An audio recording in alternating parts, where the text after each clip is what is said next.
We have already discussed 3 lessons in this course. Now it is our 4th lesson. In this lesson we are also going to learn another questions which will help you in your examination. Now our first question is, what is the difference between the compound interest on rupees 50,000 for 3 by 2 years at 4% per annum according as the interest is compounded yearly and half yearly? When we are talking about the yearly, जब हम लोग yearly की बात कर रहे हैं तो पहले एक साल में 4% मिलेगा, फिर हमें 2 मिलेगा, क्योंकि आधे साल की बात होगी, तो इफेक्टिव कितना आ जाएगा हमारा 6.08%। इसी तरह हाफ ईयरली में निकालेंगे तो रेट ऑफ इंटरेस्ट आधा हो जाएगा, 2 हो जाएगा, और टाइम हमारा दुगना हो जाएगा, यानी कि 3 ईयर्स हो जाएगा। तो इफेक्टिव रेट ऑफ इंटरेस्ट कितना आ जाएगा हमारा 6.1028%। यहाँ से निकाल लिया। दोनों का डिफरेंस कितना आ जाएगा, ईयरली और हाफ ईयरली का अगर हम लोग निकालेंगे तो 0.0408% आ जाएगा। ठीक है। और रिक्वायर्ड डिफरेंस मतलब अब 50,000 रुपीज़ था तो कितना आ जाएगा हमारा, निकालेंगे इसका 0.048%, तो 20.4 रुपीज़ आ जाएगा। यही हमारा आंसर है। अगला कह रहा है, in a bag there are coins of 20 paisa, 10 पैसा एंड 1 पैसा in the ratio 1:2:3. If there is 30 rupees in all, how many 5 पैसा coins are there? 1 रुपए में 25 पैसे के कितने होते हैं सिक्के, 4 होते हैं। इसी तरह 10 पैसे के कितने होंगे, 10 होंगे, और 20 पैसे के कितने होंगे, 20 होंगे। 5 पैसे के 20 होंगे। इनका रेशियो x 1:2:3 है, तो कितना हो जाएगा, x, 2x, 3x हो जाएगा। तो अगर हमें 1 रुपये बनाना है, 25 पैसे का सिक्का है, तो कितने से डिवाइड करना पड़ेगा, 4 से। तो x/4 plus 2x/10 plus 3x/20।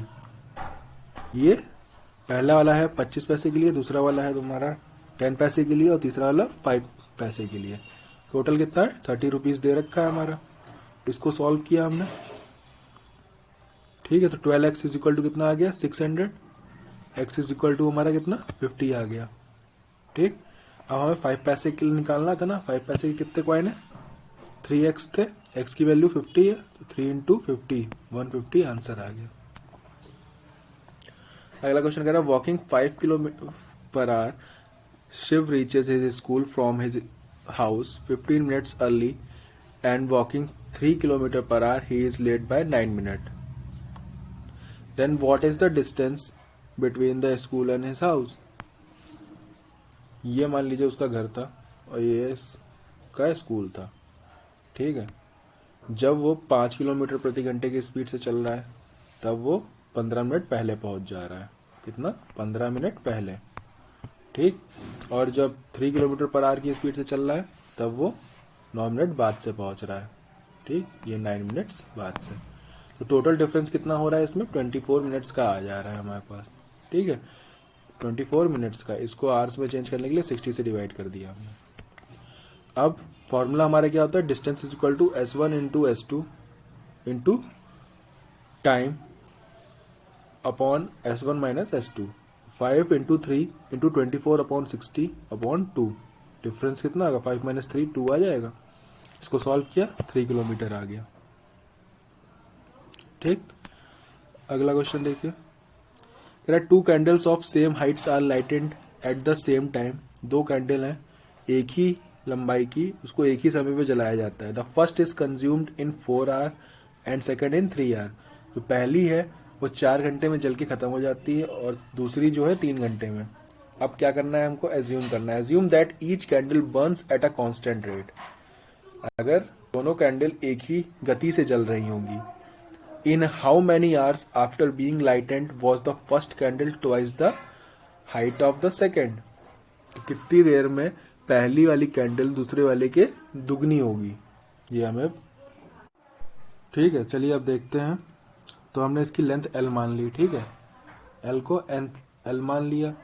अब हमें 9, अगर हम लोग देखें तो जिसकी जो 4 घंटे में चलती है वो 1 घंटे में कितना जलेगी, l/4 जलेगी। कितना जलेगी, 4 घंटे में जो जल रही है वो 1 घंटे में l/4 जलेगी। तो t में कितना जलेगी, LT/4। इसी तरह जो 3 घंटे में जल रही है वो 1 घंटे में l/3 और इतना t में।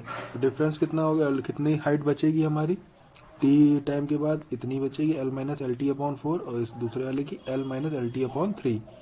तो L minus L T upon 4 is equal to कितना हो जाएगा, twice L minus L T upon 3। दोनों को सॉल्व किया, हमारा 2t upon 3 minus T upon 4 is equal to 1। तो t की वैल्यू कितनी आ गई हमारी, 12 अपॉन 5 आवर्स आ गई। 8 liters are drawn, अगला क्वेश्चन है, 8 liters are drawn from a cask full of wine and is filled with water। Wine से full है, उससे 8 लीटर्स निकाला जाता है और पानी उसमें डाल दिया जाता है उतना ही। और इस this operation is perform 3 more times. तो कितने टोटल 4 बार ये किया गया। The ratio of quantity of wine and now left in cask to that of water is this one।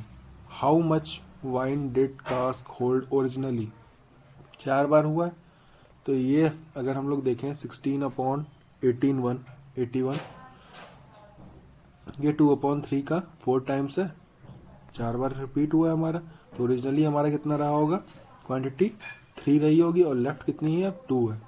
ठीक है, दोनों का डिफरेंस 1 है, जो कि हमारा निकाला जा रहा है बार बार। 8 लीटर निकालते हैं ना, तो 1 की वैल्यू कितनी हो गई, 8 हो गई, 8 हो गई।